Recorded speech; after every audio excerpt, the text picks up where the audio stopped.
नमस्कार। इस वीडियो में हम लोग डिस्कस करेंगे बिहार मध्य निषेध परीक्षा के 45 इम्पोर्टेंट क्वेश्चन जो आपके एग्जाम में बार बार पूछे जाते हैं। तो चलिए स्टार्ट करते हैं। पहला क्वेश्चन है, मिट्टी का अध्ययन क्या कहा जाता है? तो मिट्टी का अध्ययन को हम लोग पेडोलॉजी के नाम से जानते हैं। दूसरा है, चट्टानों का अध्ययन क्या कहा जाता है? तो चट्टानों का अध्ययन को पेट्रोलॉजी के नाम से जानते हैं। पुरानी जलोढ़ मिट्टी को क्या कहा जाता है? अगर पूछा जाए कि पुरानी जलोढ़ मिट्टी जो होती है उसको क्या कहते हैं, तो आंसर हो जाएगा बांगर। शैंपेन कहाँ की मूल जनजाति है? तो ये निकोबार द्वीप समूह की ये जनजाति है। अगला है, कहा गया ओंग जनजाति का निवास कहाँ पर है?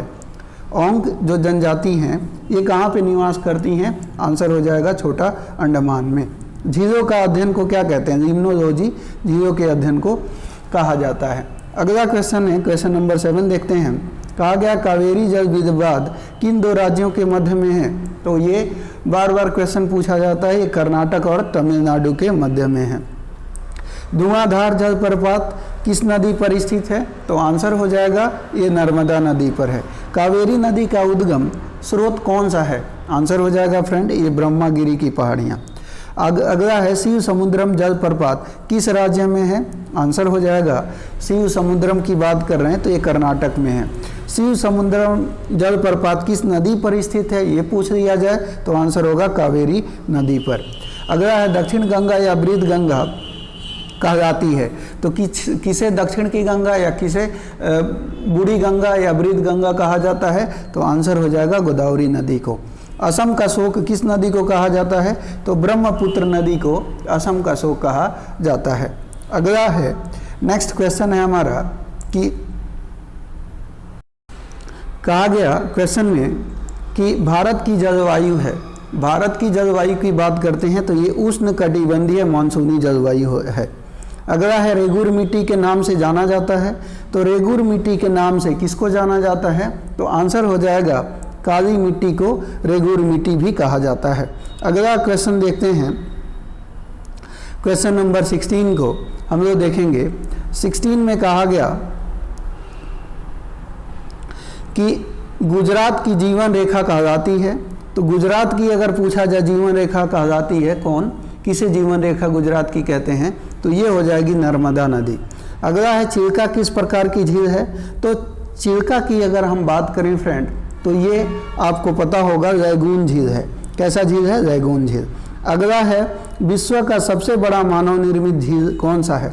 तो विश्व का सबसे बड़ा मानव निर्मित झील की जब बात करते हैं तो ये मीड झील है। उड़ीसा का शोक किस नदी को माना जाता है? तो आंसर हो जाएगा ये ब्राह्मणी नदी को माना जाता है। अगला है, कहा गया क्षिप्रा किसकी सहायक नदी है? आंसर हो जाएगा फ्रेंड क्षिप्रा की बात करी जा रही है तो ये चंबल की सहायक नदी है। चाय की खेती के लिए सबसे उत्तम मिट्टी है? तो सबसे उत्तम मिट्टी क्या हो जाएगी? लेटेराइट मिट्टी। अगला है, अंडमान निकोबार की सबसे ऊंची चोटी है।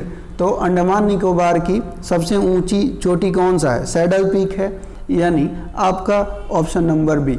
अगला देखते हैं, दक्षिण भारत की गंगा कहा जाती है। तो दक्षिण भारत की गंगा कौन कहा जाती है? कावेरी नदी, है ना।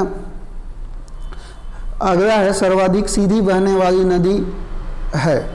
सर्वाधिक सीधी बहने वाली कौन सी नदी है? आंसर हो जाएगा ये नर्मदा नदी है। लाल मिट्टी में किसकी अधिकता होती है? आंसर हो जाएगा इसमें आयरन ऑक्साइड की अधिकता होती है।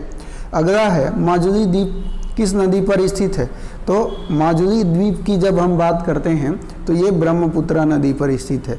पश्चिम की ओर बहने वाली नदी कौन सी है? आंसर हो जाएगा ये पश्चिम की ओर बहने वाली जो नदी है वो नर्मदा और ताप्ती है। ऑप्शन नंबर डी हो जाएगा। अगला है, लक्षद्वीप का निर्माण हुआ है। लक्षद्वीप का निर्माण हुआ है की बात करें तो ये प्रवाल से हुआ है। काली मिट्टी का निर्माण किस चट्टान के टूटने से होता है?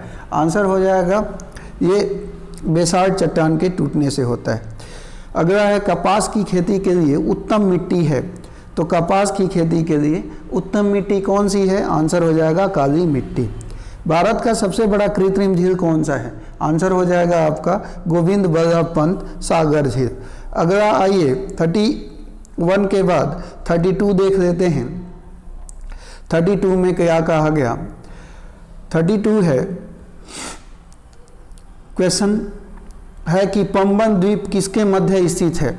आंसर हो जाएगा, पंबन द्वीप की हम बात कर रहे हैं तो ये किसके मध्य स्थित है? आंसर हो जाएगा भारत और श्रीलंका के मध्य। किस द्वीप का नाम बदलकर अब्दुल कलाम द्वीप कर दिया गया है?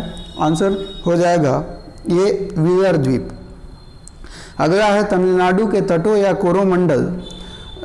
कोरोमंडल तट पर जो जाड़े के दिनों में वर्षा किस मानसून के कारण होती है?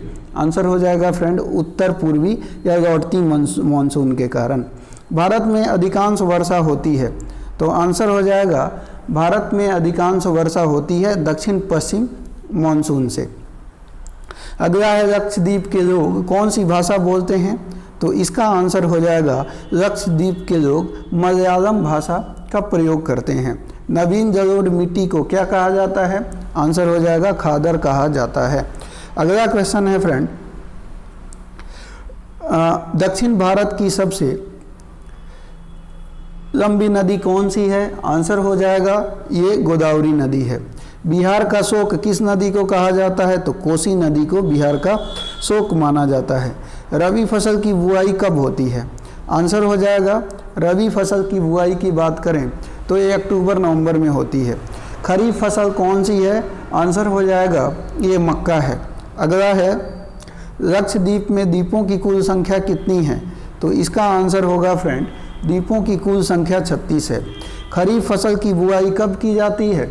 आंसर हो जाएगा जून जुलाई में। अगला है रबी फसल कौन सी है?